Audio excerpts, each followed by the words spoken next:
سابق scout leader boys ایسوسی ایشن شمس خان درج مقدمات کا معاملہ اسلام آباد ہائی کورٹ نے شمس خان کی درخواست ضمانت عدم پیروی کی بنیاد پر خارج کر دی۔ اسلام آباد ہائی کورٹ کے جسٹس ارباب محمد طاہر نے احکامات جاری کر دیے ہیں۔ ابراہیم عباسی مزید تفصیلات دیں گے۔ جی ابراہیم۔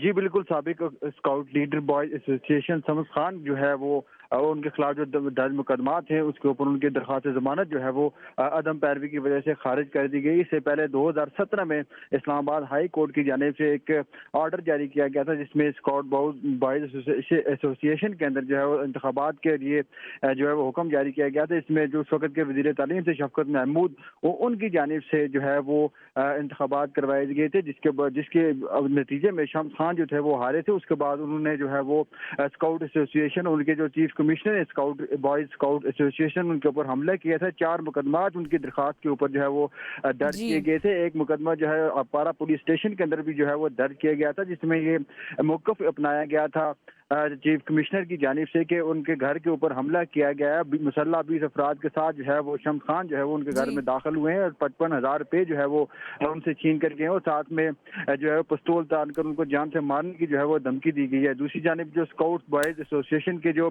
وکیل ہیں ان کی جانب سے جو ہے وہ قاسم اقبال کی جانب سے جو عدالت کو یہ بتایا گیا کہ شمس خان کی جانب سے جو 4 گاڑیاں ہیں بوائز اسکاؤٹس کی ایسوسی ایشن کی وہ بھی ابھی تک واپس نہیں۔ ابراہیم عباسی، اس متعلق تو آپ نے آگاہ کیا ہے، آپ ساتھ ہی رہی گا۔ ایک اور بھی خبر ہے، وزارت داخلہ نے سماجی رابطے کے پلیٹ فارم ایکس کی بندش کے خلاف درخواست پر رپورٹ جمع کرا دی ہے۔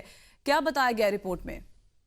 جی بالکل، جو وفاقی حکومت کی جانب سے یا وفاقی وزارت داخلہ کی جانب سے جو ایکس کی بندش کے حوالے سے رپورٹ جو ہے اسلام آباد ہائی کورٹ میں جو ہے جمع کروائی گئی ہے، اس رپورٹ کے مطابق یہ کہا گیا ہے کہ ایکس کی بندش کے خلاف درخواست قانون اور حقائق کی جو ہے وہ منافی ہے اور ایکس پاکستان میں رجسٹرڈ ہے، نہ ہی جو پاکستان کی جو ہے قوانین ہے اس کے اوپر جو ہے پاسداری کرتی ہے۔ اور وفاقی حکومت کی جانب سے ایکس کے ساتھ جو ہے وہ معاہدے کے حوالے سے بات کی گئی لیکن عدم پیروی کی وجہ سے جو ہے وہ حکمت عملی کی وجہ سے جو ہے ایکس کے اوپر جو ہے پابندی لگائی گئی۔ اور ساتھ میں یہ بھی اس رپورٹ میں لکھا گیا ہے کہ جو چیف جسٹس آف پاکستان قاضی فائز عیسی کے خلاف مہم کرنے والے جو ایکس اکاؤنٹس ہیں ان کو بند کیا گیا ہے۔ اس کے ساتھ ساتھ یہ بھی بتایا گیا ہے کہ اس سے پہلے بھی ایک سوشل میڈیا کی پلیٹ فارم کی ویب سائٹ تھی ٹک ٹاک، اس کے اوپر بھی جو ہے پابندی لگائی گئی تھی۔ اس کے بعد انہوں نے اس میڈیا کی جانب سے جو ہے وہ حکومت پاکستان کے ساتھ معاہدہ کیا گیا جس کے بعد اس کے اوپر جو ہے وہ اس کے اوپر سے پابندی جو ہے ہٹائی گئی ہے۔ جی صحیح، بہت شکریہ ابراہیم عباسی۔